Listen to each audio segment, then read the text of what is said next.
The Dateable podcast is an insider's look into modern dating that the Huffington Post calls one of the top 10 podcasts about love and sex.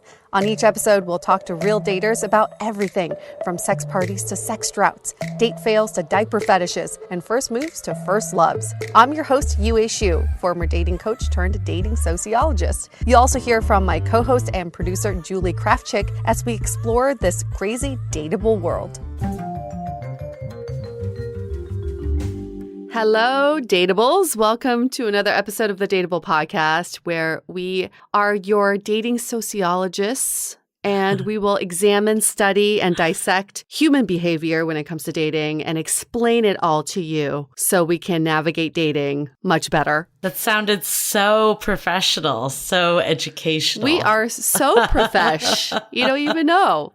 I always like that we say active daters turned dating sociologists, because I think that really sums it up, because we were both very much in the thick of things. But, you know, through this podcast alone, we've talked to, how many people? Like, we've talked to thousands of people. So that is the qualitative research that gives you sociology creds. Of course, we're not accredited yet, but someday. We're accredited in the podcast world. That's all that matters. Hey, if we can help you find your person, that's all the credentials we need. And I'm proud to say we have helped people find their people. So, you know, it's not like we're just talking BS here. People are finding their peoples through us. Yes. I remember talking to Nikki Novo, one of our past guests, who is the medium. And I remember her talking about how I was the type of person that needed to watch before doing. And that this podcast really suited me for doing it because it allowed me to really study and kind of dissect what I wanted and what I didn't want in a relationship, which would set me up for having the right relationship for myself. And I think in retrospect, she was 100% correct, because I feel like I'm able to reflect in ways that I 100% would never have if we weren't doing this podcast. Oh, that makes sense. Yeah. You kind of want to see how other people have done it and maybe pave the way before you even want to try that direction. That makes sense. Exactly. I like that. She knew you so well. Learn from each other, which learning from each other is exactly what we're doing today. Yes. I feel like yes. We've been wanting to do this topic for a while, dating with a disability. And I'm so glad that we finally did it with our guest, Tiffany, who really shed light onto this topic. And I think she really expanded my definition as well of what a disability even means. I think we think of, physical disabilities, and it can go so much deeper to, emotional, behavioral. There's so many aspects of what a disability means. It does open your eyes, my eyes, all of our eyes to talk about the subject. And I feel like now is the right time to talk about this as well. I think everyone's very open to it. I remember I've had trainings about it too, even in the workplace. So it's good that we're opening this up into the dating world. But I think a lot of us have gone on so many 1 date, 2 date kind of things that we haven't even gotten to the point of knowing someone's disabilities. Right. Imagine all the people you have been on dates with and what they would have revealed to you had it been date 5 or 6. Because I think we think of the things you can see. And as we go into it, a lot of it is, some of it's mental health related and things that may not be on the surface of date 1 or 2. Yes. So this is just a really good discussion to have, to just accept others a little bit more, and to know that everyone has their own journey that they're going through. And it's really hard to judge someone based on a snapshot of their life that you are entering at. Yeah, I think, obviously for anyone that has a disability that they're dealing with, this episode will be incredibly powerful. But I think a lot of times when you're dating, it's kind of like you don't know what's going to get thrown your way. Have this image of who you'll end up with. This person has been living a life for many, many years before you that, there's certain things that are going on for them that may not be in the picturesque view of what you think your partner is going to look like, because we all are much deeper.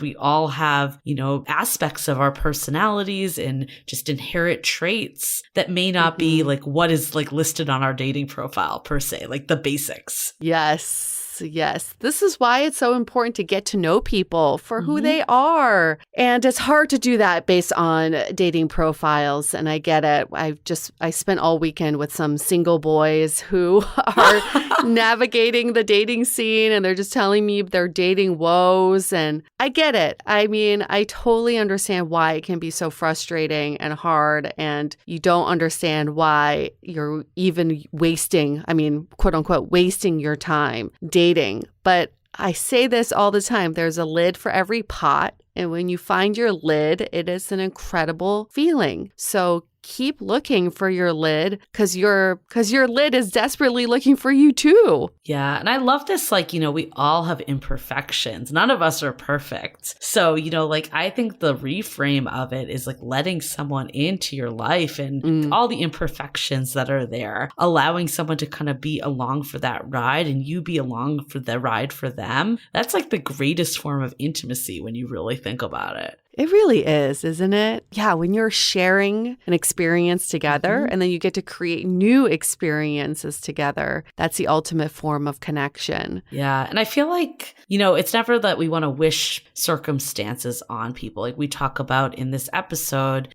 Tiffany's disabilities came from a car accident. We never want to wish those circumstances, but I do think having the heavy stuff does build layers to your personality, and it goes much deeper than just the surface connection. So while it's never a good thing, that none of us want, disabilities, but I think having that is just an extra dimension of someone that you can really learn to love the full capacity of someone. And something kind of interesting about that, and you'll hear this in this episode, is that Tiffany has told her story a million times. And she's told her story to the point where she can remove her emotions from the story. And it is a very traumatic, emotional story. And I think a lot of us, and maybe not to this degree, but we all have these stories that we retell on dates to the point where we remove our emotions from it too. It just becomes part of storytelling. And it does inspire me to retell my story differently now, because you realize your story could have such a profound impact on the person you're telling it to, even though you've been saying this story for the millionth time. It's the same thing to you, but it's new to someone else. So I think that's just something for us to keep in mind. Every time you go on a date and you tell your story, know that it's impactful and that you can retell the story a little bit differently each time. Yeah, we talk on this episode a lot about vulnerability, and I feel like vulnerability is the biggest buzzword.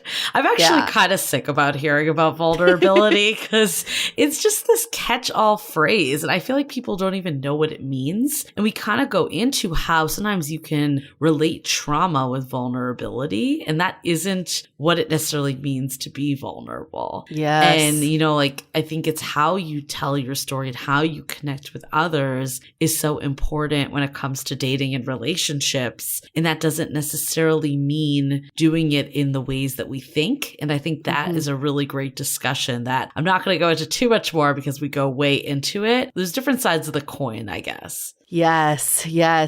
I love that observation. I was at a music festival this weekend and maybe did a little drugs. But the drugs made me realize something, is that when we talk about vulnerability, we think it's about revealing. We have to reveal something about ourselves. And yes, that is part of vulnerability. But I realized that there's another side of the V word, which is listening. When you just sit and listen and not talk, that's also very vulnerable because it opens you up for reactions and judgment. So I think also, it's okay to not talk and listen, and that puts you in a vulnerable state also. I think vulnerability can also just be letting someone into your life a little more. Like this weekend, I had the pleasure of introducing my boyfriend to my parents, which was a big step for me, but they were visiting. And, I was a little nervous, I'll admit it, but I think it was really good. All said and done, it was really great. They all got along really well, but I think we both kind of walked away being like, we've seen a new side of each other, and we've seen where I really like sharing with him that where I've come from, that side of me that might be a little removed now that I don't live at home and I live across the country. And I think that's really nice. And there is a level of vulnerability of just inviting someone deeper into your life. And I think a lot of that doesn't necessarily mean it's trauma bonding, but it's just like simple things that invite that person in. I think meeting someone's parents is so telling. You know, you kind of sit there and you think, oh, that's where you got, I get it. That's why you are that way, or that's why you have this characteristic. You're like, I see that the apple does not fall too far from the tree. Exactly. Meeting the parents, I mean, we could do a whole podcast episode on that in itself, because I feel like people have such different views of the importance of meeting parents. Like, I've had so many friends that are just like, yeah, I've introduced every single person I'm dating to my parents. It's not a big deal at all. And then I'm definitely someone that it's a big deal. Like, I'm not going to introduce every last person to my parents. So it's interesting how people swing so far on the spectrum of that one. I almost feel like it's hard to even know how much weight to give it because people view it so differently. Do your parents have unspoken rules of how absolutely. how a boyfriend should act around them? And what are these unspoken rules? Absolutely. I think it's like one of those things that I was like, oh my God, I hope this goes well because of that. But it's hard to pinpoint what they are exactly. Yeah. But they're in my head of just like certain things that would not be great, Yeah. Like my parents sometimes they're like, well, he should really take that seat. And I'm like, why? I don't know. In their mind, there's a reason why the seating chart and arrangement would be as is in their mind. But to me, it's just not intuitive. So sometimes I'm just crossing my fingers and hoping that chances are things will just go as planned in their mind. I don't know if my parents have like that rigid of rules, but I think they do have, there's certain things that might be more judgmental. For instance, I did a FaceTime with my brother and my boyfriend, and we were talking about like meeting the parents. And my brother was like, yeah, like probably if you don't drink a lot, like it will go a long way. Oh, yeah. And my boyfriend was like, oh yeah, now that I know that, I don't need to have a drink. So I think it's like stuff like that that's more of the unwritten rules for mine. I guess I would know the rules, but it's sometimes like I don't want to push someone to behave a certain way. But the other side of it is if you're setting them up for success, like why wouldn't you tell them? Right. Like if flowers are definitely going to go a long way, then you tell them to bring flowers. Right. Like if it was the reverse situation with drinks, for instance, and my boyfriend's mother like didn't want me to do that, it's not that big a deal for me to have a drink or not have a drink. So I'd rather not have one, right? To make that impression. Yes. Well, I would love to hear from our listeners. Let's do a little call out. Maybe hashtag meet the parents. Oh, I love it. Are there any unspoken rules that your parents have when it comes to your significant other meeting them? I would love to hear all of them. Just tag us on Instagram at DATEABLE Podcast and then hashtag meeting the parents. Let's see what happens. I feel like we need to make like a third. They already have a sequel. Meet the Fockers? Yeah. That one? Meeting the Craft Chicks? Is that the I don't know if we're big enough time to get Well, we were just talking about this too, is that I have not met the Craft Chicks yet. I know. I haven't met the parents. I know, which is crazy. My parents are dying to meet you, Yue. I've met your parents. I have had the luxury to meet the shoes. They were quite adorable, must I say. They're such cuties, and I can't wait to meet your parents. You have to tell me about the unspoken rules when it comes to friends meeting them. Yeah. Okay. They were like, your parents were like, how's that radio show going? Oh, yeah. My parents still ask about you all the time. They're like, how's Julie? Glad I made the impression that I did. I met one of my friend's parents in Boston when I lived there, and he still asks about me today, her dad, because we went fishing and I only caught the tiny fish. And then that night for dinner, like the fish that they fish with, not a real fish. It's the bait for the fish. You're kidding That's what me. I caught. And I was super excited. He's like, that's not a fish. And then that night for dinner, we had chicken, and he's like, could have had fish. And he still asks about me all the time. Made a lasting impression in that canoe with our fishing equipment. Infamous Julie and her tiny fish. Yep. It is funny how you impact certain people at some point. But people do make a profound impact on you, or a lasting impression. And we do the same thing with other people, and we tend to forget that. The most telling is when you have a friend introduce you to someone and how they introduce you.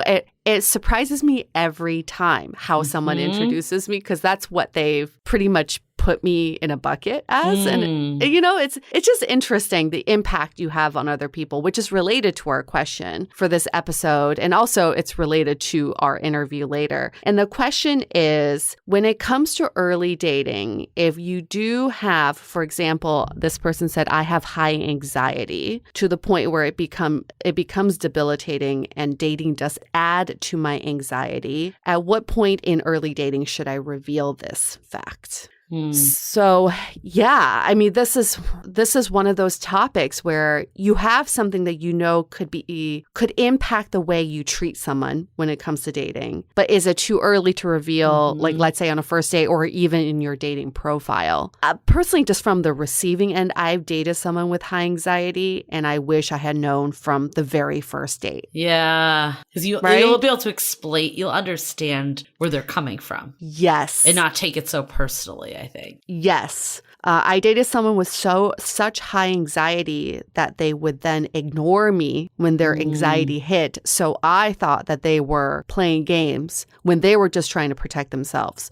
So I can't explain that. I can't read minds. This person didn't tell me till after we broke up. But those are things that I think it's better to know up front. And you can come from a place of, like what we're saying with meeting the parents, set people up for success when it comes to dating. So if you want to be successful at dating me, here are some things you should know. And I have high anxiety. I've been managing it for years. And when I see symptoms of it, this is what happens. And this is how you can help me kind of manage it. And on the other hand, I totally get that you might not want to be sharing all this personal information with every person on a dating app, especially in today's world where so often you never see this person again. I think that that's totally fair. And I think everyone, it's at their discretion of when they want to share personal information. That being said, I agree with you of if it is getting in the way of your dating life in the sense that people are interpreting things that you're doing in ways that you don't want to, being transparent might actually prevent some of the people from,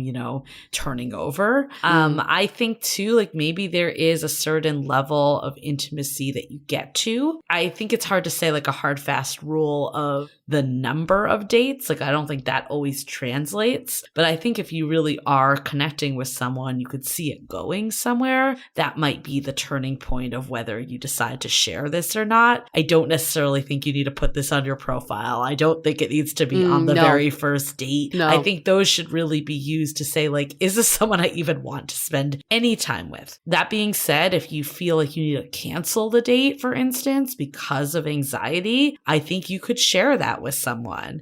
Or you could say like, hey, like this has not, even if you're not really ready to say it's because of anxiety, even saying like this has nothing to do with you and then offering an alternative time. I think that makes all the difference. But just like fading off or ghosting because of it, that person's going to take it extremely personally, and they're not going to think that it's because of like your anxiety, and they're just going to think that it's because you don't like them. People always, by default, I think humans think about ourselves first, for better or for worse. So again, it's setting yourself up for success. If you do want to see this person, make them feel like it really has nothing to do with them, even if you're not willing to like disclose all that's going on. Yeah. When you feel like you really like them and you really don't want anything to get in the way in that early dating stage, I think it's a great time to maybe say something along the lines of, I've really enjoyed spending time with you. I look forward to spending more time with you. I just want to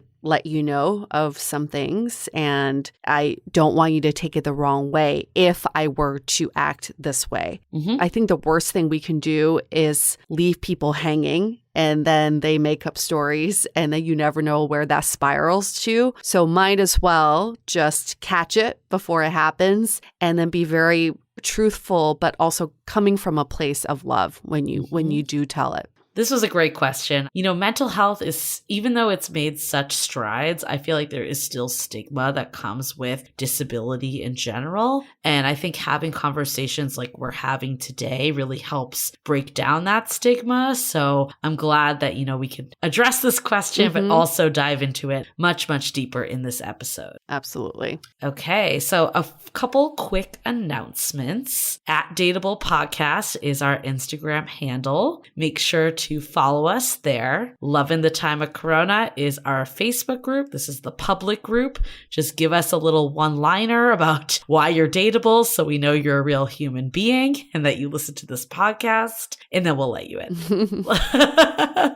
And then the sounding board is our premium community. We've had a lot of new members join lately, some really good office hours that Yue and I hold that are monthly that people could bring their questions. We had such a great session last week. I really left energized. I think people kind of, have been in a little bit of a dating slump, felt energized as well, whether it was looking at the apps in a different light. We even went through ideas of meeting more IRL, which, is always, I think, especially after being cooped up in COVID times, is something that a lot of us are greatly, deeply desiring right this minute. So if you want to join the sounding board, we do the monthly chats with the two of us, but also there's weekly chats and video calls with our host team who are incredible, and they're just great discussions. There was one about not taking rejection personally that had super high attendance. So really great ones coming up, especially as we go into the holiday season that always kind of brings things up for a lot of people. So dateablepodcast.com/sounding board. Make sure to go there first and sign up, and then we will let you into the secret Facebook group. That is the PSA. And we've had so many new listeners join recently who've been curious about this Finding Your Person program that we launched a while ago. If you are one of those people who have been interested, you saw something that we posted a while ago, you can still sign up for the wait list. It's findingyourperson.com. The program is currently closed, but there's a chance that we may open up the program again.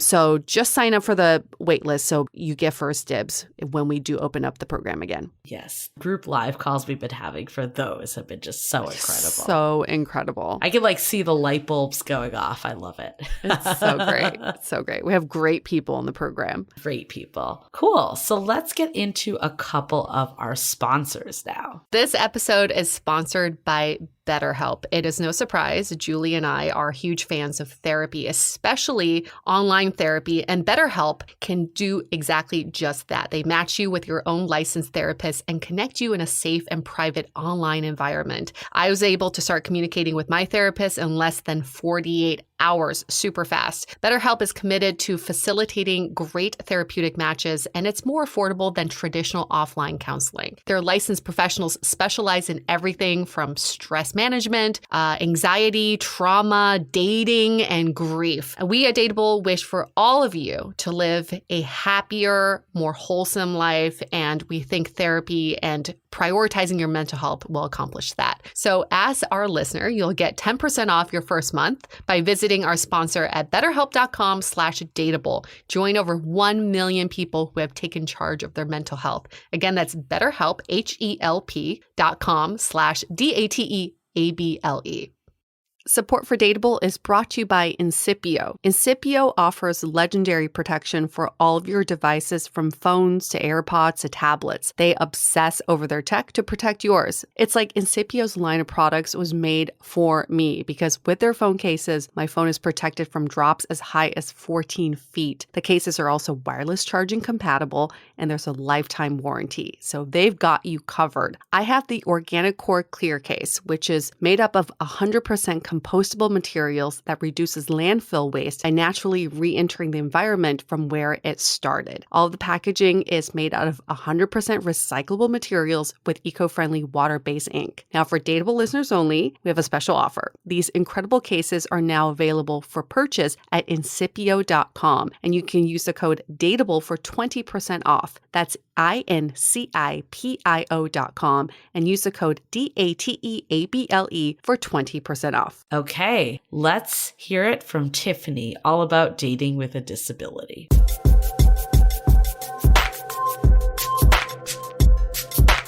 Well, thank you, Tiffany, for being in our community, but also joining us for this conversation about disability and dating. And also, I guess we're talking about vulnerability and forced intimacy too. There are a lot of other topics related. But who is Tiffany? We get to know her a little bit better. She's 33 years old. She currently lives in San Francisco. She's originally from outside of DC, and she is single and actively going on dates. Hello, Tiffany. Hello, how are you? So great to meet you. I've been I don't know if fangirling is the right word, but we've been fangirling back. I think that is the right word. You've been so active in the community and just so insightful. So we're really honored to have you with us to talk about this topic and a more expanded biography of who Tiffany is. She is the CEO and founder of Disability and the founder of the Awesome Foundation Disability Chapter and the host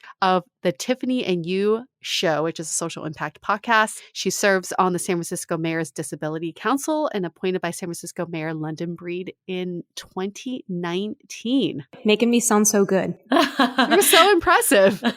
We're so excited to do this topic. So I feel like this has come up in the Facebook group a lot about just disabilities and various different types of disabilities that we'll get into. But before we do that, we'd love to just hear your story a little more about your disability and then what kind of got you in this space. Sure. So I was not born a disability advocate. And most of us who become advocates, I think, come into this space because we have an experience that really makes us want to change the world. I guess I'll say that's my profound thought of the day. So I'm the first generation daughter of a Taiwanese immigrant and a refugee from the Vietnam War. And the reason why I think I'm on this podcast and in the world at the age of 9 over Thanksgiving weekend, my mom had to travel for a business trip. So my dad and a couple of my siblings went to go see her off at the airport. On the way home, he unfortunately lost control of the car and I sustained what I will call a plethora of different types of injuries. So I shattered a couple bones in my left leg, the tibia and my femur for those who have broken bones in their leg before. And I also permanently paralyzed one of my arms, my right arm, which was my dominant arm at the time. Wow. My dad also unfortunately passed away. And so part of the reason why I talked about Thanksgiving is because that whole holiday and that weekend to me was supposed to be about gratitude and family. And this thing happened. Right. And I mentioned I was the daughter of Asian immigrants because I think that cultural context will come into play here, which is not only was the traumatic car accident seen as kind of shameful and taboo, now I was visibly disabled and I also lost my dad, which I did a little bit of research on this, and in an old traditional way of thinking, if a spouse passed away, it meant that the living spouse was cursed or something. It meant ill fate on the whole family. And so I was really conditioned not to tell anyone about the car accident. My mom told everyone my dad was away on a trip. Wow. I wore long sleeves all the time. Not sure how that would make a difference. And if anyone knows Washington, D.C., I always joke about this. Washington, D.C. so in hot. The summer, so hot. I'm wearing long sleeves. It makes no sense. But I was so ashamed of the way that my body now looked. And I had no outlet for it. So one other disability that I ended up realizing I had much later is post-traumatic stress disorder. And I did want to bring that up because I feel like a lot of the conversations in the Facebook group are around people who have non-visible disabilities or who can technically present as non-disabled. So I have both a visible and a non-visible aspect of disabilities that ended up coming out of this event. How does the PTSD manifest itself? Yeah, so I got diagnosed with so many things that are fascinating about this. So I actually think that part of what my mom modeled for me about not telling anyone about the car accident is actually what made me develop PTSD. If you don't allow your body to complete what we call the stress response cycle, your trauma, there's a book I love called The Body Keeps the Score. Trauma just gets stored in your body. You don't even know where. So, rationally, I thought, my trauma is just where the injury was in my body. But, trauma can be stored anywhere, and sometimes it doesn't make sense. So I would say from 2017 until 2019, I got diagnosed in 2019. I was very unwell. And for me, that manifested in really having emotional outbursts, just crying uncontrollably, doing seemingly random things, but they were actually all connected. Now they all make sense to me. Yeah, I was a kid Right. 9. And so many things happened to my body that I couldn't comprehend. And I also want to share, so there's a 12-year period from 1997, which is when the car accident happened, until 2009, where I didn't tell anyone about the car accident. It was like my secret. But during that period of time, the number of acupuncturists, physical therapists, surgeons my mom brought me to was just like a loss of childhood innocence in a way. Yeah. So with your arm, is it visibly noticeable, or how does this show up for others potentially? Yeah. So and I don't know if you'll get like the video. My hand looks very different. So my hand, I'll describe it for those who are listening. Not only is my hand, one arm is shorter than the other. I feel like I joke that I have like some remnants of like a 9-year-old arm in there. I mean, it grew a little bit, but when you don't have blood circulation, you don't have the same bone density, right? It's all kind of connected. And then when I say I paralyzed my arm, what I mean is the injury is at the spinal cord. So even though it just looks like it's the most severe at the hand, that means my shoulders develop differently, you know. The hand, though, is hyperextended at the knuckles. So I don't know what the best way is to, is like when you make a fist, my knuckles are like the other way. So it is noticeable. And I will say that over the past couple of years, I now wear a splint on my injured arm to slow the hyperextension, but then also help stabilize the wrist. Right. So of course, this is a dating podcast. Yes, this is a dating podcast and not a medical one. But we do want to hear like how this has played into your dating life. Yeah. So I feel like dating is my biggest growth area right now. I've done tons of self-work. It is actually, I think it is my best trait is how committed to my growth I am. But back in my early 20s, so I would consider myself like a little bit of a late bloomer. So I didn't have my first kiss until I was 20. And I didn't have my first boyfriend until I was 23. And one thing I want to highlight is, and one of the things I'm learning being entrenched in this disability advocacy world, is that disability and sexuality is never really talked about that much. No. And so because growing up, so much of my identity was shaped around, please figure out how to fix your arm, hide it from anyone, don't tell anyone about it. I as a whole, I desexualized my whole body. I saw myself as like a product of the acupuncturists and physical therapists and occupational therapists and these surgeons and all these other people. And I actually think that's why, you asked me, what did PTSD manifest and look like for me? I think there were all these moments in those adolescent years where my body didn't feel like mine. So desexualization, and there's a lot of infantilization of disabled bodies as well. And interestingly enough, even though mine is only my arm, and I also have a non-visible aspect of disability, but the visible aspect, even though it's only my arm, it really we can't like decompartmentalize our body. It's like one body. And I feel like for a long period of time, I literally rejected my arm. I didn't want anyone to look at it or do anything. And as a result, I just rejected my whole body.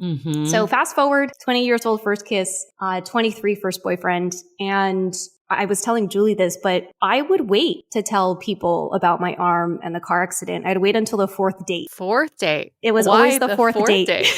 Well, the first date is like you just get to know someone. And then the second date is, okay, well, the first one wasn't so bad. By the fourth date, you probably like someone enough to be spending. And by the fourth date, probably you spend at least 4 hours together. So in a way, and you're getting like raw version of Tiffany right here. I felt like I got them with my personality by the fourth date. That like maybe then I could tell them about the car accident. But would it be noticeable beforehand to them, or do you like hide it with the long sleeve shirts and all that stuff? Yeah, good question. I think I probably hid it unintentionally. I had a conversation with someone a couple years ago, and they were like, Tiffany, what's interesting is we're sitting across the table from each other, and you have your hands in your lap and I have my hands crossed on the table. She's like, look at these kind of unconscious things that you're doing because you conditioned yourself that you didn't want anyone to look at your hands. But at the same time, I will say I've recently been reconnecting with people I went to high school with, which was about 15 years ago. And a lot of them are like, I had no idea about your arm. Wow. And so these are people I saw at school every single day, right? Yeah, I was going to ask, did anybody ever mention anything in those first 3 dates? Or you were just so good at hiding it? I was so good. I was an expert hider. I mean, I don't know. I mean, maybe they probably noticed. I mean, one of the things, I wrote my college essay about this. I wrote my college essay about stares and the fact that I knew that people were staring at my arm, but no one ever said anything. Yeah. Okay. So you finally said something to them, to your dates. Like, what was the reactions? The fourth date. It was, you know, when you have those moments where you share something so vulnerable and you don't feel embraced in it afterward. I think that's how I felt. I hate that feeling. Yeah. It's like we're vulnerable to try and be connected, and yet I feel more disconnected. Wow. Like you're doing a trust fall and nobody's there to catch you. Like, do you think that's because of the way they met you? Or like, what do you think drove that? Or was it your internal stuff? I see you shaking your head. Yeah, I honestly, I think it was my own internal stuff. I mean, I was 23, you know, kind of that first foray of dating and trying to figure out where this disability story fit into relationships. That was 10 years ago. I mean, I think I've definitely, now it's the first thing on my profile. I have pictures in my splint and show my arm. And yeah, I think the trust fall and not having anyone catch me was just me looking to reinforce how ashamed I felt of my body. I see. Okay. It was more projected then. And what do you write in your dating profiles now? That's a good question. Well, now I'm the CEO of Diversibility, which, you know, is not a real word, but I have a line in there. I have a couple lines. First of all, it's in the pictures and it says like disability advocate and social impact entrepreneur. Okay. And then it says my work is trauma informed and unconventional. Please look us up. Smiley face emoji. What type of messages like have you gotten from it? Like, is that the first thing people will talk about, or will they just approach you like with like any other conversation? Yeah, you know, it's an interesting thing. So I had the honor of giving a TEDx talk in 2018, and that is like a 10-minute version of the car accident and things I've learned and how much I feel like I've grown. And so people who come across my profile and are interested will find that will likely be the first thing they see. If they watch it and they feel like it resonates with them, they'll say something about it. You know, I often joke that I feel like all the views from that TEDx talk are from my dating profile. You're like, thanks Tinder for my page views. I know, but I guess what I will say is I don't want to feel shame about something that made me who I am. Yeah. And I feel like all of the hiding and the waiting, I don't know, that's just not for me. I'm trying to think about like what I want to say there. Like if I feel like I had to wait to share something so transformative or so impactful in my life, they're not for me. Yeah, we say this, I mean, even people without disabilities, it's better to have less matches, but people that see you for you and want to date you than to have all these people and you're not being your authentic self. Right. Yeah. Maybe about 5 years ago, I went on a date with someone and they said, I don't feel comfortable with your arm. Oh, and wow. I said, I can't change my arm, you know, like right. what do you want me to do? This is who I am. Yeah. Wait, so had you talked about it at all before on this date, or was this one in the phase of the 4 dates you'll disclose? That's a good question. This was I remember my phases of dating very well because I had like a New York phase and then now I've had a San Francisco phase. I will say one thing that has changed is I feel like I realized that I'm attractive to certain people. And and what I mean by that is because I was like in this disabled body, I just assumed I was ugly. So I felt like by waiting to the 4 dates, I was like trying to convince someone that I was like worth it. And now I'm just like, I'm at like the peak of my attractiveness right now. Like here, like take it all. Yeah. Take advantage. I mean, not really take advantage, but know what you're working with. Well, so I want to go through your journey a little bit because you went from being so shameful and basically a magician of hiding your disability or disabilities if we want to I mean, we can all go into the layers of disabilities that we all carry as well. When did you make that shift from shameful to now being very confident and unapologetically who you are? Yeah, it actually happened with my second boyfriend. Oh. So my first boyfriend, I didn't meet through the apps. And then my second boyfriend, I also didn't meet through the apps. So my second boyfriend, I met through a social impact network of under 30s. And so he was already familiar with my work and everyone that I met through the social impact network. Okay. And we were together for a year and a half, which for me in San Francisco time feels like a bajillion years. Mm-hmm. But he was like the most attractive man I thought I had ever dated. And he saw my body as beautiful, the whole thing. And I honestly, I couldn't believe that he was with me. You know, how like, I don't know, whatever insecurities I had. But it was in that period of time where I was like, if all he sees is perfect to him, then that's within me too. Right. And I feel a little embarrassed that I have to like point to some external person who's not actively in my life anymore to say like, that's what created the shift for me. But then I was like, if I can date this attractive man, I'm attractive. So I'm going to go out and date other people I think are attractive like me.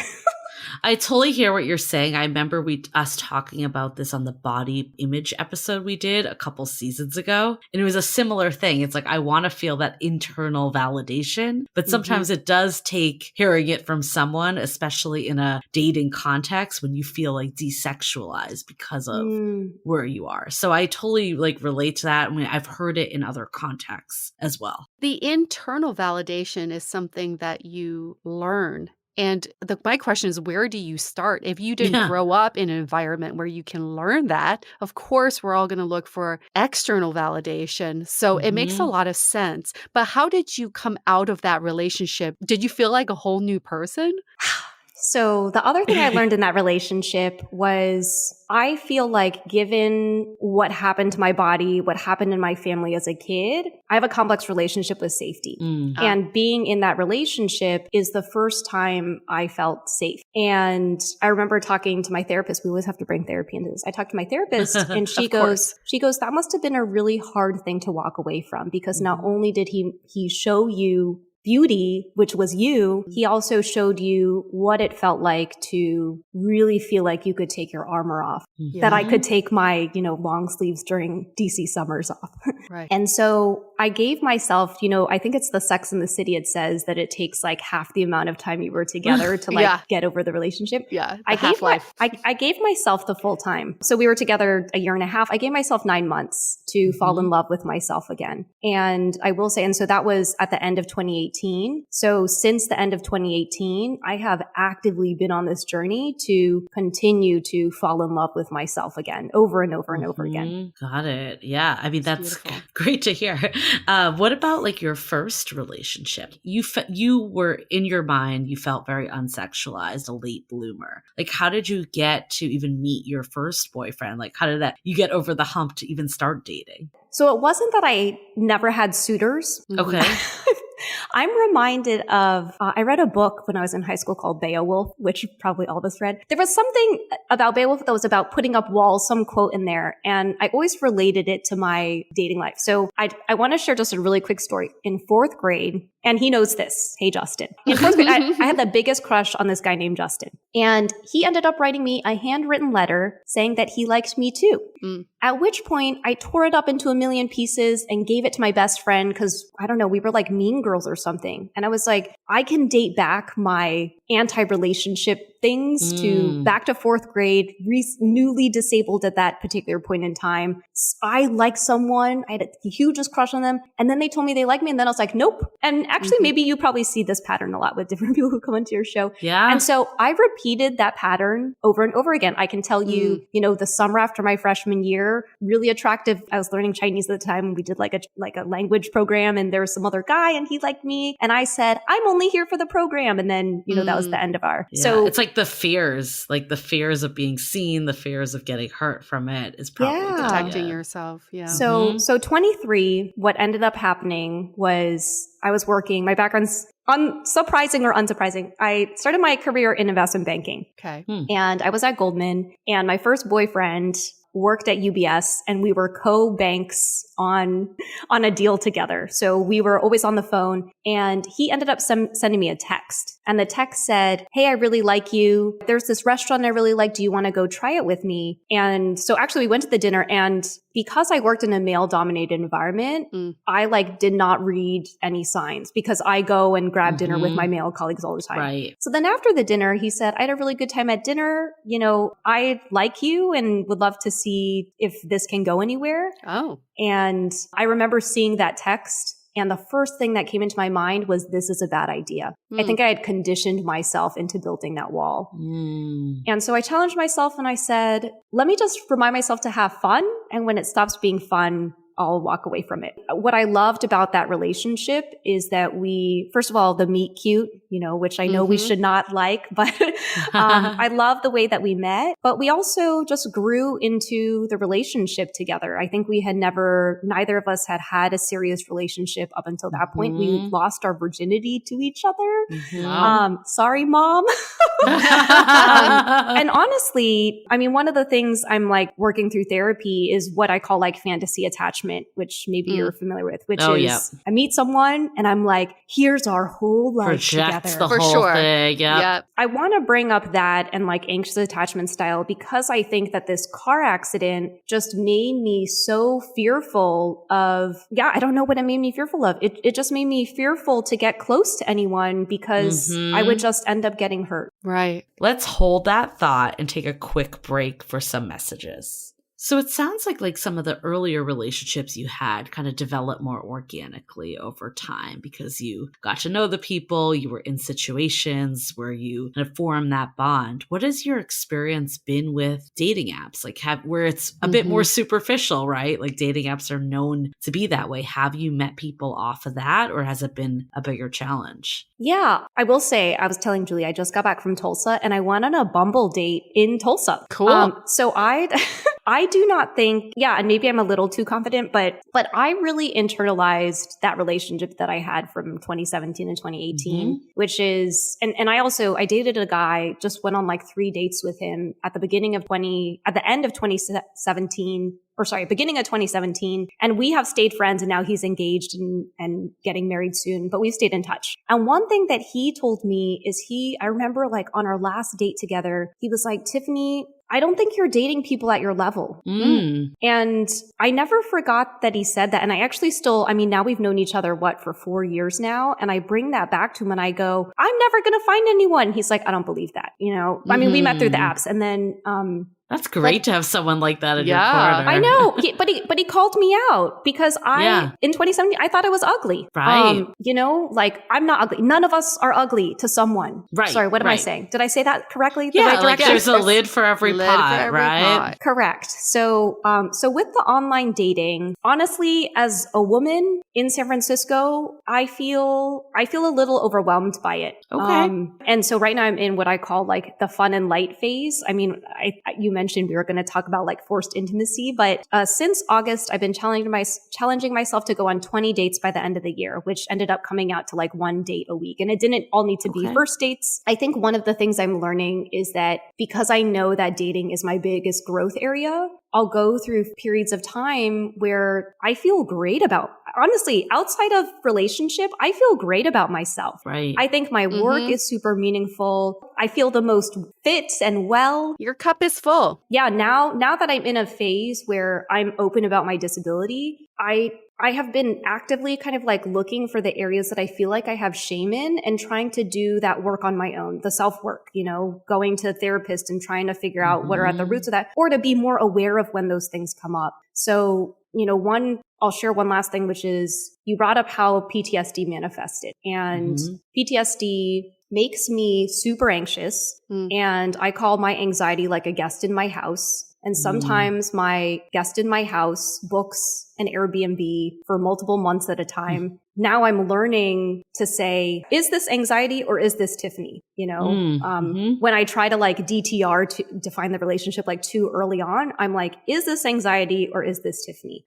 So So yeah, I think all of this comes back to like the level of work that I feel like I've done on myself. What do you think is, let me see how I can phrase this question a little bit. There are a few of my friends who have either a disability or they have mental disability where, depression, or I know someone who's bipolar who feels that when they start dating someone new, what gives them the most anxiety is re-explaining themselves from the beginning, telling the story and revisiting that story every time. And I can imagine in your case, revisiting that accident every time when you get to that fourth date. How do you cope with that, I guess? And how do you make it not so daunting? First date now, right? Fourth date was in the past. or maybe not at all. So I'll explain this a couple different ways for both of you and for your listeners. So there's a difference between retelling a story versus reliving it.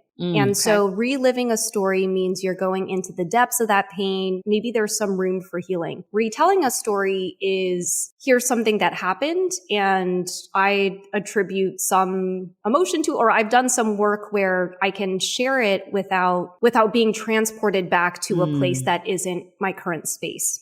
So the way I explain this best is I have a 20-minute version of the car accident, which is what ended up showing up on the fourth date. And I have a 1-sentence version, which is, hey, I got into a car accident, my arm's paralyzed.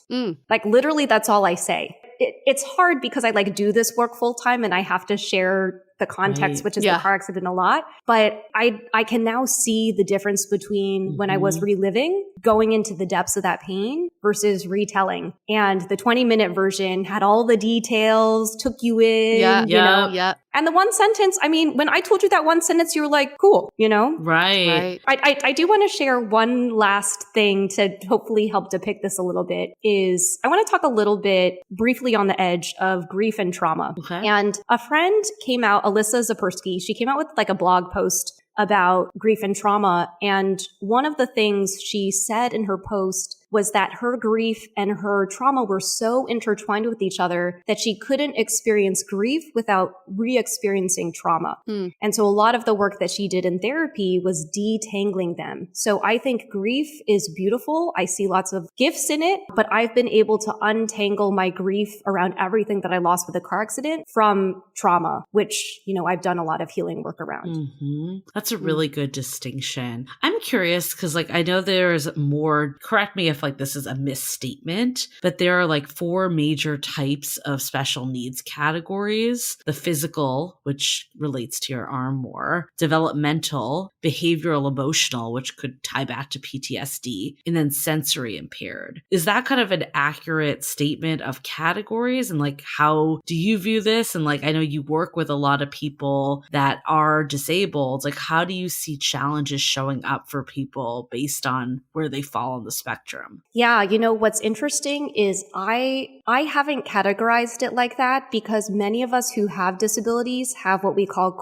comorbidities, which means like I haven't categorized disability in that way because a lot of us have what I call comorbidities, which means that I lead with the fact that I have a paralyzed arm, but I could probably argue that the fact that I live with PTSD impacts me more on a daily basis than the fact that I can't use one of my arms. And there's a stat out there that says for people who have non-mental health disabilities, for people who are disabled who have non-mental health disabilities, experience mental health distress 5 times those who don't. And so what this all comes back to is it is really hard to live in a society that has told us that bodies should look a certain way, that our minds should operate a certain way, and anything that deviates from that is seen as not normal, is not celebrated, should be hidden. And I think to carry around, I guess I'll call it like disability shame, disability trauma for that long is gonna impact how we show up in relationships. Well, I think a lot, like with especially mental health, I think there's a lot of stigmas there that, you know, like you need to be in a good place before you can even start dating and have relationships. And good place kind of goes back to what you were saying of what is like this kind of like the societal expectation that there's no challenges. Like, how have you kind of seen people emerge when they have, you know, a disability? Like we talked about earlier, it sounds like overall you've got into a good mindset. You've, you know, been forthcoming on apps, and it doesn't sound like you have that much challenge dating. Like it sounds like you have at least, I don't want to say no challenges, but not like noticeably necessarily more than another person without like a disability, because like you have a steady stream of prospects, at least on that level. One thing I'll share is sometimes I get the question like, Tiffany, have you ever dated someone disabled? Mm-hmm. And I'm like, well, the last person I dated had ADHD and anxiety. And the person before that had something called GERD, which I think is like a stomach thing. Yeah. Then one of them had BPD, which is borderline personality disorder. And then someone had anxiety to the point that they couldn't get out of bed. And so I think that more people are disabled than you think. Mm-hmm. Yeah. About 70% of disabilities are non-visible. And so what's funny is I tell them, actually, everyone that I've dated has had a disability. And they're like, no, I mean really disabled. And then I'm like, well, those are categorized as disabilities. Yes. So what do you mean really disabled? So I think my last boyfriend, he was like, I don't really think of you as disabled. And, I do this work. And so part of me is getting curious about what stereotypes are you attributing to a disability experience that I don't fit, right? Right. I mean, I think having an arm that looks different from my other arm that I can't use is pretty classic disability. But are you assuming that I need to not have a job or need to be super insecure or need to think that my life is tragic, So I love that we're having this conversation, but I also just think that disability is part of the human experience. Mm-hmm. And I'll share two other things, which is like, I look at the people that I've dated who, share their disability stories with me. And I wish they didn't feel that disability was so stigmatized that they could go around and share that aspect of themselves with other people. Yeah. And I think that plays into dating because I think instead of saying as a disability, we're differently abled. I mean, we really are. And we just assume everybody is abled in the way that we are. But I've had friends tell me that people kind of assume, my friend who has a hearing disability says when she talks about her disability, some people would assume that you're disabled because you're solely dependent on someone else. Like you cannot be independent on your own. So it's almost a surprise to meet someone who considers themselves disabled and be fully independent and functioning. So this is a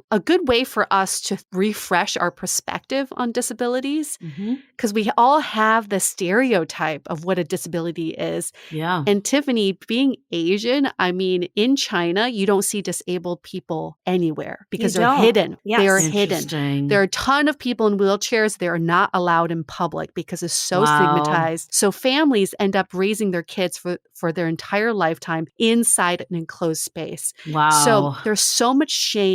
But also for the kids who are raised in that kind of environment, you just assume disability doesn't exist. You're like, oh, everybody's able-bodied. So we need to understand that disabilities are prevalent, but we're just differently abled and we have to see each other that way. Yeah. I mean, I would challenge that a little bit to say that some of us have disabilities and some of us don't. And I think what you're really trying to say is that all of us have insecurities and we are attributing potentially a disability experience with, oh, you should feel insecure or you should feel ashamed of that, right? And so we all have things that we have shame around. We all have things that we have insecurities around. But yeah, I have disabilities and there's certain people who don't have disabilities, and that's okay. Because I think I also want to name, and I don't want to wear my disability advocacy hat too hard on this podcast because it's about dating, but I think that when we say that all of us have different abilities, we actually diminish the fact that those of us who do have visible disabilities face additional layer of shame and stigma around the way that the world sees us. Absolutely. Thank you for checking me on that. I appreciate it. I appreciate you letting me call you out or call you in on that. But I mean, I think back to that guy that I went on a couple dates with who came back to me. This is probably circa 2016. And he goes, I don't feel comfortable with your arm. Right. Mm-hmm. First of all, kudos to him for vocalizing. I think that's the level of transparency that we should probably have rather than, like, I don't know.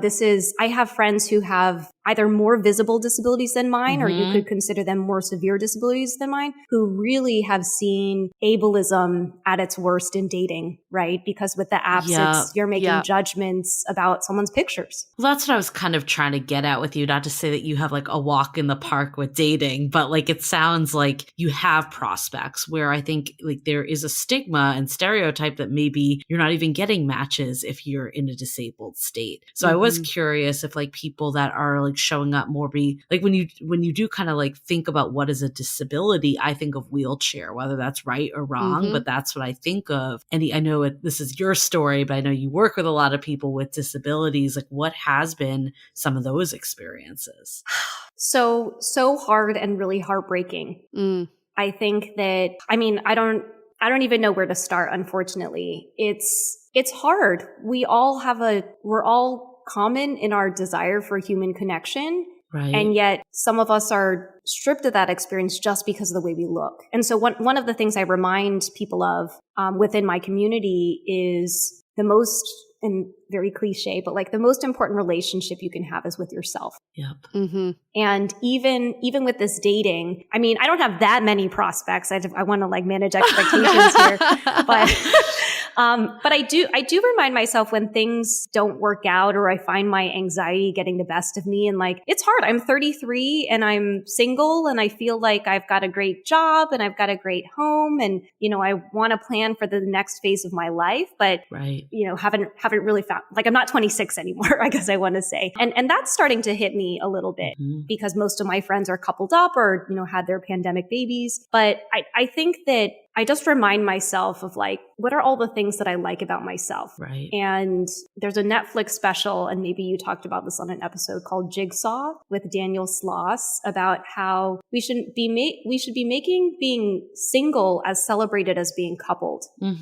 And I try to think, I mean, I do think that ultimately I would like to be coupled. I will say that sometimes if I feel too much societal pressure, and by societal pressure, I mean my mom, putting pressure on me, asking, you know, when am I going to get married? I show up differently in dating. I show up with a level of desperation that's not who I am, right? Yep. I think the last area I definitely want to dive into is this part about vulnerability. Yeah. Because in a way, having to disclose this forces you to be vulnerable. How have you seen this like help and hurt your dating life? Yeah. So I would say I feel very open about my disability in a way that when I share, people feel like it seems very vulnerable.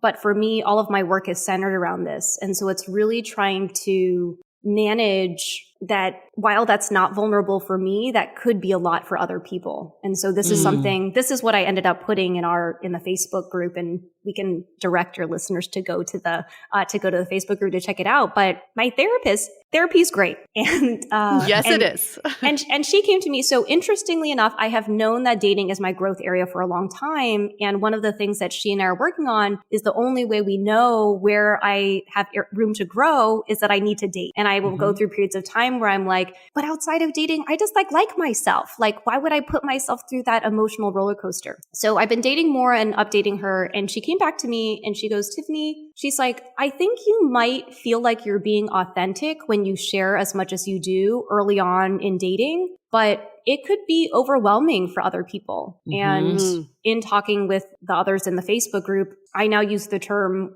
weaponizing vulnerability in terms of saying, let me share all this stuff and will you please still choose me? Right. Rather than saying, let me share all this stuff because I choose myself.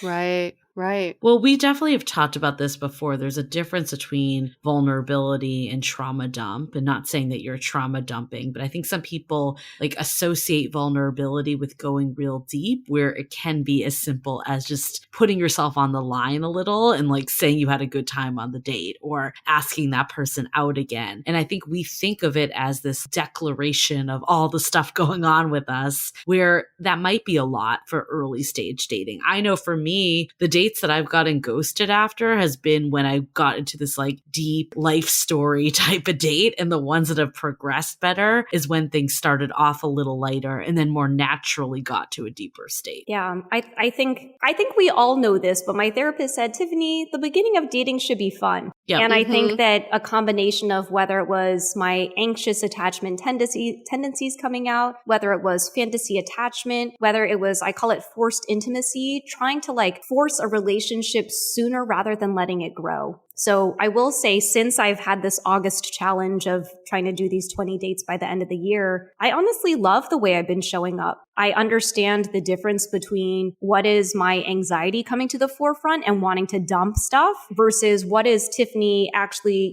sitting in the fact and reminding myself that I like myself, but here's what I want to tell this other person. I had a great time on the date, or I'd like to see you again, like that level of vulnerability. So what advice would you give to people who may be in a similar situation where they want to talk about their story in the beginning, but they also want to be cognizant of how other people receive their story? Yeah, that's a great question. I would say two things. One is, it is unreal the amount of work I've done on myself, and I'm still going. And this is outside a relationship. I remember on my profile where a lot of people will put like, I really value or find like self-awareness really attractive. I find self-awareness attractive, but it's one thing to be aware, but I also need you to do the work on yourself. For sure. What was that quote someone posted in our group that was like, self-aware assholes are still assholes?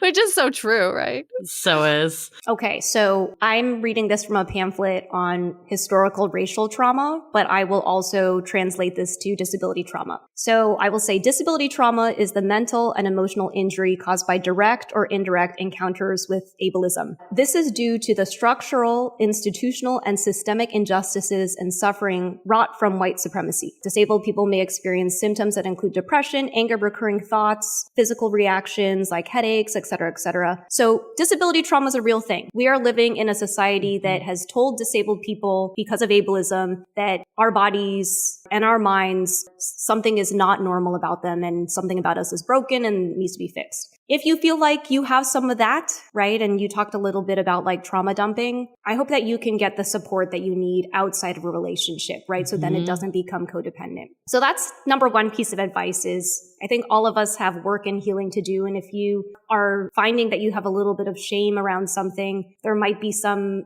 digging to uncover.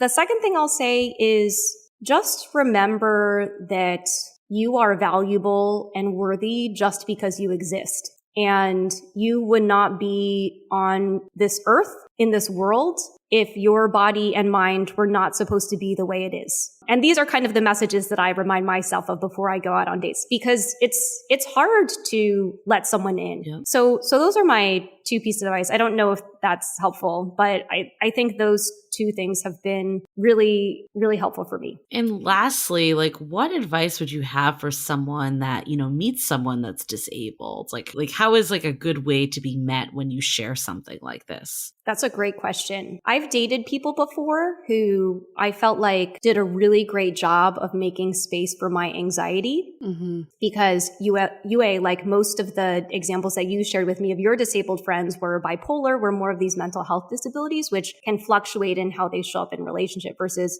my arm is paralyzed on the first date and my arm is paralyzed on the 15th date. There's not that much changing. So I want to address this question from a mental health disability perspective, which is I think it's really important to find someone who is able to make space for your emotions.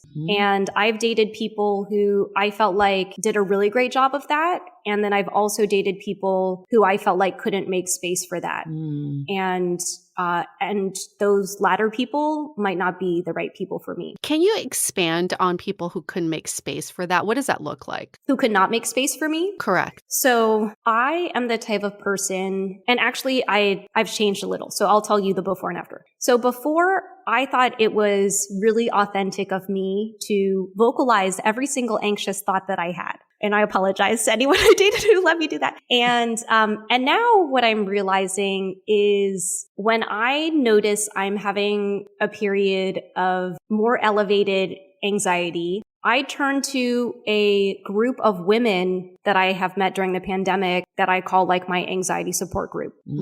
And so I know that's not super helpful, but what I was doing was I think I was putting too much emotional weight, emotional burden, I would call it, onto one person. And now I'm realizing there's a reason why we call it like a web of support or a support system, is there need to be other people, other safe people, I hope, that I can go to, whether it's my therapist or this women's support group that I can turn to, rather than saying, you man are the one, and I'm heterosexual, you man are the one who needs to hold this container for all parts of me. So I don't know if that's necessarily the best answer for you, but I am learning that in the past, I think I put so much emotional expectation on my partner. As the partner, how can we identify when we are not creating space for our partner's trauma? You know what I mean? Like, how do we recognize that we're not doing that? Yeah, because I think it's like definitely on you to own some of it, but also you want to find a partner that can meet you too. Yep. Yeah. I guess we'll circle back. I always like circling back to the trust fall. Do I feel like I'm held? Or sorry, for you, I feel like I keep coming back to me. I keep centering myself. It is hard to say. So I give a lot of workshops around like disability allyship and how we can be better allies in the workplace. And people often come to me and they were like, how do we know we've done a good job? And I'm like, go ask your disabled employees. Do they feel psychologically safe? Right. And so in the context of this, you know, how I talked about like the trust fall and not being caught is, do you as the partner feel like you're catching your partner in that trust fall? Mm-hmm. And that's a really personal thing between the two of you, because I feel like, and now I've been doing disability advocacy for 12 years. I've told some version of the car accident so many different times. And there are instances where afterward I feel really exposed. And then there are other instances where it's the same exact talk and I feel really embraced. Like I often describe like my ideal relationship as a warm hug. And, you know, it's both the figurative and the literal of the warm hug, but not only is there the warmth of another human being, but like being embraced, being held in that space. Mm-hmm. Well, I think this is a great transition to takeaways. This has been an incredible conversation. I think the biggest takeaway I have is, you know, so much of it comes down to like how we see ourselves, and not to diminish anyone's like trauma and past experiences, but I think just seeing your evolution of how you know, were in a place of shame versus in a place of self-love is so powerful to people. And I think, and again, not to diminish like disability over other aspects, but I think a lot of us hold something that we're ashamed of when it comes to dating. And it is important to know that you're beautiful or attractive to someone out there. I think with society, there is just universal stereotypes of who is dateable, and that just simply is not true. And I think we need to remember that as we date, that, you know, someone out there wants to date us too, and we have a lot to offer, and we should never feel like we're desexualized or not enough. And I think that is so important as you date, no matter the situation you're in. Yeah. And I guess my biggest takeaway is from sort of when Tiffany called me in, I realized a lot of times I feel like with vulnerability and connection is I try to relate. And I think a lot of people do this. You try to relate to the situation, but that also minimizes the experience. So it's sometimes better to just listen to the experience and not putting yourself at the center of that experience. And this brought up a little bit of trauma for me during the Asian hate crimes, because I had a lot of my white coworkers tell me about their similar experiences were nothing like mine, and it made me feel less connected to them. So sometimes in dating, we just have to just listen and learn. And that's a source of the vulnerability in that. I also feel like another takeaway is we just have to see everybody as just part of a rainbow. I mean, there's just no one way of looking at people. And so the more open-minded we can go into dating, the more fun surprises we discover and the more lighthearted and fun dating can be. Because, you know, we always have this mold of how someone should be, especially with online dating. We have an idea and we get to that date and they don't fit that mold and it gives you anxiety and you're disappointed. That's what's the cause of those negative feelings. So if we just stay open-minded and be welcoming of the fun surprises, it'll just be so much more enjoyable. Tiffany, is there anything you want to add? Just I know you live and breathe this stuff, but from this conversation or any counter to any of our takeaways? Yeah, this was so fun. I just want to share one last tidbit, which is I went on a first date with a guy from Hinge. And after the first date, I sent him a note. I said, hey, you know, thanks so much for making the time. I'm not really seeing us dating from here. And he came back to me and said, thanks for wasting my time. I know I should have followed my instincts and something else. And wow. I thought about like, whoa, isn't our first date like supposed to be fun? And this guy's like angry that he wasted time. So I guess my takeaway, and I don't know if that story related to anything we talked about in the episode, but for me, none of this is time wasted. I think about, and I think about time, and I think about how much not only time has passed since the car accident, but I have a saying that time doesn't heal all wounds. It's time plus work heals some wounds. Yep. And so I love that we had this conversation about dating and disability, but what I really think this conversation was more about dating and things that we feel shame around or things that we feel insecurity about. Yep. And potentially doing the work that we need to do there. Just out of curiosity, you said you had other siblings in the car with you. Did any of them sustain any injuries? So I always get this question, which is everyone else okay? And then I was like, well, what does okay mean? So none of them have visible disabilities. Oh, okay. One of my brothers and my sister were also in the car. And this is no secret. I've talked about this before. My brother is maybe the angriest person that I know. It's kind of scary. He has not harmed me or, hopefully not anyone else, but the violence in the way when his temper does flare. One thing I want to highlight, and Yue, you might be able to relate to this, is we've never talked about the car accident as a family. It happened Just and suppressed. Yeah. And actually I talked to my therapist about this, and I was telling my therapist about my mom is amazing because she raised 4 kids on her own after my dad passed. Yeah. But the fact that she has suppressed so much is so different from me, who's like, where's the new window I can open? And that's okay. I think I just remind myself that everyone heals in different ways. And as long as they're not harming themselves or other people, I just have to accept that that's okay. So yeah, my sister now has 2 little ones. I'm an auntie times 2. Oh, yay. And yeah, my brother's just my brother. Yeah.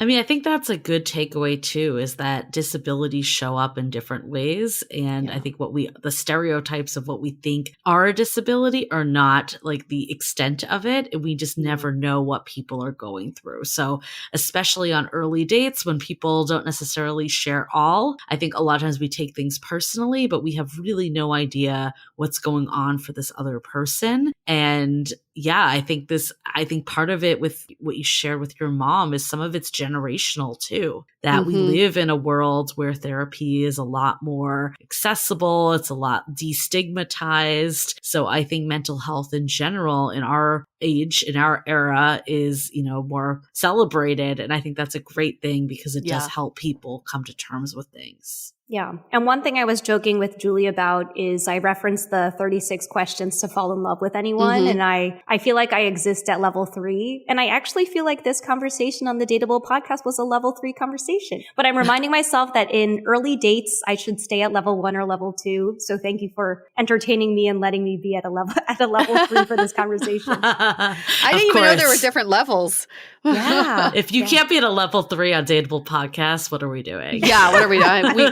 I quit. It's over. Thanks again, Tiffany, for sharing your experience and your journey and your story with us. And this is the point of this podcast: is we want to share all these different perspectives and stories, so that we can see how vast this world is and how different people can be, but also how similar we can all be too. So we're going to wrap this up. I just want to do one last, a little nudge for everyone out there. It really makes us happy when you give us 5 stars in Apple Podcasts and give us a nice little sentence or 2 about why you love us, because we love you. So let's share that love back and forth. And then also we, reference our Facebook group. So our Facebook group is called Love in the Time of Corona. Okay. And Tiffany, for anyone that wants to learn more about you, can you kind of share how people can learn more, get in touch, all the things? Of course. Yeah. You can find me across the social medias at I'm Tiffany Yu. That's the letter I, the letter M, followed by my first and last name. Awesome. Wonderful. So we're going to wrap this up. Stay dateable. The Dateable Podcast is part of the Frolic Podcast Network. Find more podcasts you'll love at frolic.media/podcasts. Want to continue the conversation? First, follow us on Instagram, Facebook, and Twitter with the handle @Dateable Podcast. Tag us in any post with the hashtag StayDateable, and trust us, we look at all of those posts. Then head over to our website, dateablepodcast.com. There you'll find all the episodes as well as articles, videos, and our coaching service with vetted industry experts. You can also find our premium Why series, where we dissect, analyze, and offer solutions to some of the most common dating conundrums. We're also downloadable for free on Spotify, Apple Podcasts, Google Play, Overcast, Stitcher Radio, and other podcast platforms. Your feedback is valuable to us, so don't forget to leave us a review. And most importantly, remember to stay dateable.